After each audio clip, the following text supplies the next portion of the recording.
بسم اللہ الرحمن الرحیم۔ ایک شخص رسول اللہ صلی اللہ علیہ وآلہ وسلم کی خدمت میں حاضر ہوا اور اس نے اپنے باپ کی شکایت کی کہ یا رسول اللہ صلی اللہ علیہ وآلہ وسلم، میرا باپ مجھ سے پوچھتا نہیں اور میرا سارا مال خرچ کر دیتا ہے۔ آپ صلی اللہ علیہ وآلہ وسلم نے ان کے والد محترم کو بلوایا۔ جب ان کے والد کو پتہ چلا کہ میرے بیٹے نے رسول اللہ صلی اللہ علیہ وآلہ وسلم سے میری شکایت کی ہے تو دل میں رنجیدہ ہوئے اور رسول اللہ صلی اللہ علیہ وآلہ وسلم کی خدمت میں حاضری کے لیے چل دیے۔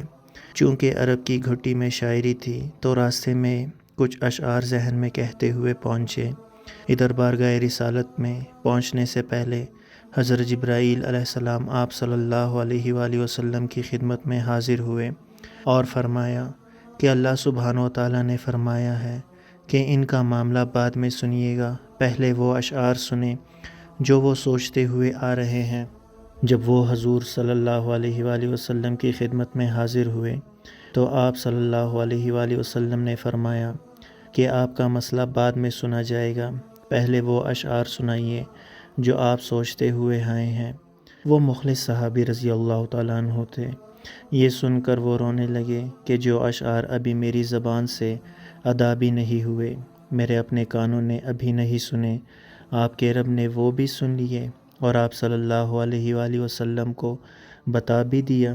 آپ صلی اللہ علیہ وآلہ وسلم نے فرمایا کہ وہ کیا اشعار تھے، ہمیں سنائیں۔ ان صحابی نے اشعار پڑھنا شروع کیے۔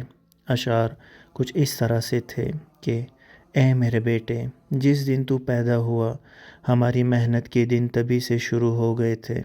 تو روتا تھا، ہم سو نہیں سکتے تھے، تو نہیں کھاتا تو ہم کھا نہیں سکتے تھے، تو بیمار ہو جاتا تو تجھے لیے لیے کبھی کسی طبیب کے پاس علاج معالجے کے لیے مارے مارے پھرتے تھے کہ کہیں تجھے کچھ ہو نہ جائے، کہیں مر نہ جائے، حالانکہ موت الگ چیز ہے اور بیماری الگ چیز ہے۔ پھر تجھے گرمی سے بچانے کے لیے میں دن رات کام کرتا رہا کہ میرے بیٹے کو ٹھنڈی چھاؤ مل جائے۔ ٹھنڈ سے بچانے کے لیے میں نے پتھر توڑے، تغاریاں اٹھائی کہ میرے بچے کو گرمی مل جائے۔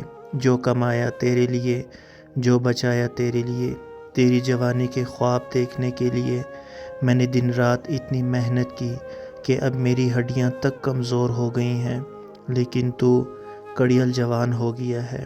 پھر مجھ پر خزاں نے ڈیرے ڈالے لیے، لیکن تجھ پر بہار آ گئی، میں جھک گیا، تو سیدھا ہو گیا۔ اب میری خواہش اور امید پوری ہوئی کہ اب تو ہرا بھرا ہو گیا ہے۔ چل اب زندگی کی آخری سانسیں تیری چھاؤں میں بیٹھ کر گزاروں گا۔ مگر یہ کیا کہ جوانی آتے ہی تیرے تیور بدل گئے، تیری آنکھیں ماتھے پر چڑھ گئیں، تو ایسے بات کرتا ہے کہ جیسے میرا سینہ پھاڑ کر رکھ دیتا ہے، تو ایسے بات کرتا کہ کوئی غلام سے بھی ایسا نہیں کرتا۔ پھر میں نے اپنی ساری زندگی کی محنت کو جھٹلا دیا کہ میں تیرا باپ نہیں نوکر ہوں، نوکر کو بھی کوئی ایک وقت کی روٹی دے ہی دیتا ہے، تو نوکر سمجھ کر ہی مجھے روٹی دے دیا کر۔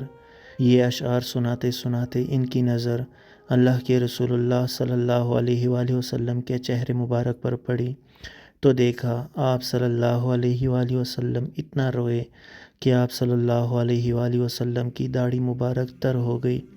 آپ صلی اللہ علیہ وآلہ وسلم جلال میں اپنی جگہ سے اٹھے اور بیٹے کو فرمایا کہ انت وما لک لا بیک، تو اور تیرا سب کچھ تیرے باپ کا ہے، تو اور تیرا سب کچھ تیرے باپ کا ہے، تو اور تیرا سب کچھ تیرے باپ کا ہے۔ اللہ اکبر۔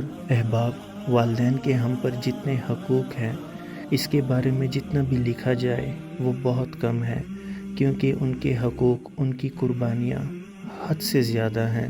انہوں نے ہمارے لیے جو تکلیفیں، جو اذیتیں برداشت کی، اس کا اندازہ شاید ہی کوئی لگا سکے۔